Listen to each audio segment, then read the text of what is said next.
அஸ்ஸலாமு அலைக்கும் வரஹ்மத்துல்லாஹி வபரகாத்துஹு. ஏன்னா நம்ம அல்லாஹ்விடத்துல இந்த உலகத்துக்கு வந்ததுக்கு காரணமே அவனை வணங்குவதற்கும் அவனிடத்துல நம்ம நன்மை செய்வதற்கும் தான். அதை கொண்டுதான் நாளைக்கு அல்லாஹ் என்ன பண்ணுவான், சொர்க்கத்தை கொடுப்பான். இந்த உலகத்துல நீங்க சொத்தோட இருந்தீங்களா, உங்களுக்கு குழந்தைகள் இருந்துச்சா அப்படின்னு பார்த்தாலும் அல்லாஹ் சொர்க்கத்தை கொடுக்க மாட்டான். ஏன்னா இந்த உலகத்துல அல்லாஹ் சொத்தை கொடுத்தும் சோதிப்பான், சொத்தை கொடுக்காமலும் சோதிப்பான். உங்களை ஏழ்மையிலையும் கஷ்டப்படுத்தலாம், நோயிலையும் கஷ்டப்படுத்தலாம். அதனால நோய் இருக்கிறவங்க எல்லாம் கெட்டவங்க கிடையாது. அப்ப இந்த உலகத்துல எதுக்காக நம்ம படைக்கப்பட்டிருக்கோம்னா, நாம எவ்வளவு சோதிக்கப்பட்டாலும் நன்மையில நம்ம உறுதியானவங்களா இருக்கிறோமா, அல்லாஹ்வின் மீது நம்பிக்கையோடு இருக்குமா தான் அல்லாஹ் பார்க்கறான். நபி ஸல்லல்லாஹு அலைஹி வஸல்லம் அவர்கள் சொன்னாங்க, இந்த உலகத்தில் வந்த எல்லா நபிமார்களும் ஓதிய கலிமான்னு சொன்னாங்க. சுப்ஹானல்லாஹ், எல்லா நபிமார்களும் ஓதியிருக்காங்கன்னா எல்லா நபிமார்களுடைய உம்மத்தும் ஓதியிருப்பாங்க. இந்த களிமாவை ஓதுனா அல்லாஹ் பதில் கொடுப்பான் அப்படின்னா அல்லாஹ்விடத்துல இந்த களிமா எந்த அளவுக்கு வேகமா போய் சேருதுன்னு பாருங்க. இதனுடைய நன்மை எவ்வளோன்னு யோசிச்சு பாருங்க. சுப்ஹானல்லாஹ், இந்த களிமாவுக்கு ஒரு அந்தஸ்து இருக்குது, நன்மை இருக்குது. அந்த மாதிரி நம்ம என்ன பண்ணும், தினந்தோறும் ஓதுவது சிறந்தது. இந்த களிமாவை ஓதுபவர்களுக்கு அல்லாஹ் ஒரு 5 சிறப்பு கொடுக்குறான். ஒன்று என்னன்னா, இந்த களிமாவை ஓதினால் 100 நன்மை கிடைக்கும். 2வது சிறப்பு என்னன்னா, இந்த களிமாவை ஓதினால் 100 பாவங்கள் மன்னிக்கப்படும்.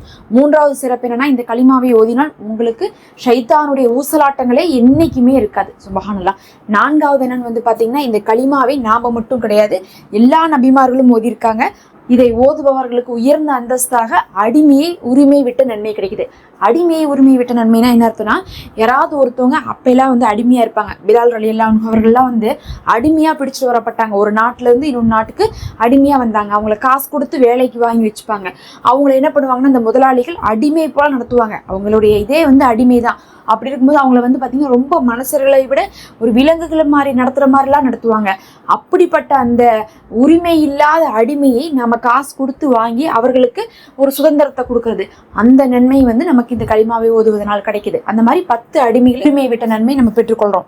அது மட்டும் இல்லாம 5வதா ஒரு சிறப்பு, இதுதான் ரொம்ப முக்கியமான சிறப்பு. என்னன்னு பார்த்தீங்கன்னா, இந்த உலகத்திலேயே வைத்து இந்த களிமாவை யார் ஒருவர் 100 முறை ஓதுறாங்களோ அவங்க தான் எல்லாரை விட நன்மை செய்தவர்களாக கணக்கிடப்படுவார்களாமா.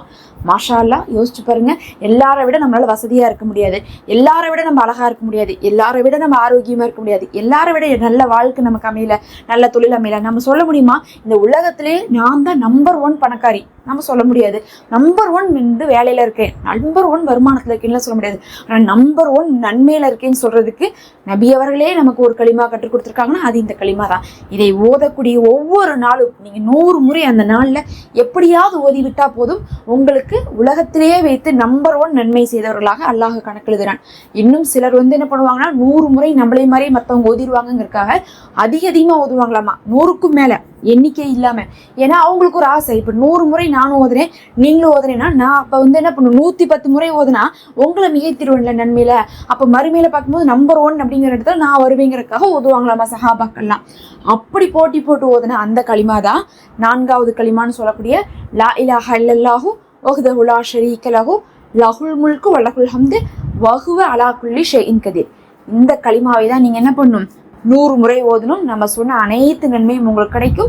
உலகத்தில் இருக்கக்கூடிய எல்லாரை விட அதிக நன்மைனா, இன்னைக்கு யாரெல்லாம் தொழுதாங்களோ, நோன்பு வச்சாங்களோ, சதக்கா செஞ்சாங்களோ, உம்ரா செஞ்சாங்களோ, இன்னும் என்னென்ன நன்மையான காரியங்கள்லாம் இருந்துச்சோ அத்தனையும் செஞ்சாலும் கூட அவங்கள நீங்க மிஞ்சிடுறீங்க இந்த களிமாவை ஓதுனா மட்டும். இப்படி ஒரு கனமான நன்மையோடு ஒரு மாதத்தை தொடங்குங்க. அந்த மாதம் முழுவதும் உங்களுக்கு பரக்கத்தாக இருக்கும். எத்தனை வேணா அமல் செய்யலாம், ஆனா இதுக்கு ஈடிணையாக எந்த அமலும் இருக்காது நபி அவர்களே சொல்லியிருக்கிறனால இதை செய்து நீங்க இந்த மாதத்தை தொடங்குங்க. அல்லாஹ் உங்களுக்கு லேசாக்கி வைப்பானாக. தொழுகை இல்லாதவங்களும் ஒழுவு இல்லாதவங்களும் ஓதிக்கொள்ளலாம்.